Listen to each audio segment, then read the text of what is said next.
Reserve வங்கியின் புதிய விதி பொதுமக்கள் வாழ்க்கையில் பெரும் பரபரப்பை ஏற்படுத்தியுள்ளது. தங்க கடன்கள் இதுவரை எளிதில் கிடைத்து வந்தது. ஆனால் தற்போது வங்கியின் நகையை அடகு வைக்கும் முறையில் புதிய சிக்கல்கள் ஏற்பட்டுள்ளது.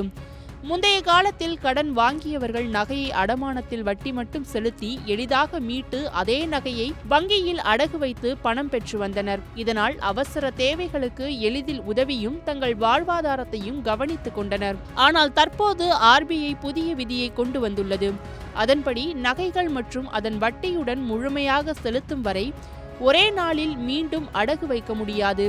அதாவது நகையை மீட்டு வட்டி செலுத்தி முழு தொகையை திருப்பி செலுத்திய பின்னரே மறுநாள் வங்கியில் மீண்டும் நகையை அடகு வைக்க முடியும். தெளிவாக சொல்ல வேண்டுமென்றால் ரூபாய் 1,00,000க்கு நகைக்கடன் வாங்கியிருக்கிறீர்கள் என்றால் அதற்கான வட்டியை மட்டும் செலுத்தி மறு அடகு வைத்துக் கொள்ளும் வசதி முன்பு இருந்தது. ஆனால் தற்போதைய புதிய விதிமுறையின்படி அந்த 1,00,000த்தையும் முழுமையாக செலுத்திதான் மறு அடகு வைக்க முடியும். இதனால் ஏழை எளிய மக்கள் கடுமையான நெருக்கடியை எதிர்கொள்கின்றனர். கடன் தொகையை முழுவதும் செலுத்த வேண்டும் என்றபோது தங்கள் அவசர தேவைகளுக்கு உதவி பெற முடியாமல் போகின்றன.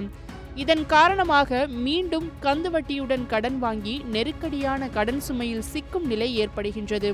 RBI இந்த புதிய விதி குறித்து வங்கி கடன் வழங்குதலில் வெளிப்படை தன்மையையும் பிரச்சனைகளையும் குறைக்க இதை விதித்துள்ளோம் என்று அறிவித்துள்ள நிலையில் பொதுமக்கள் இதனால் மிகுந்த பாதிப்படைகின்றனர்.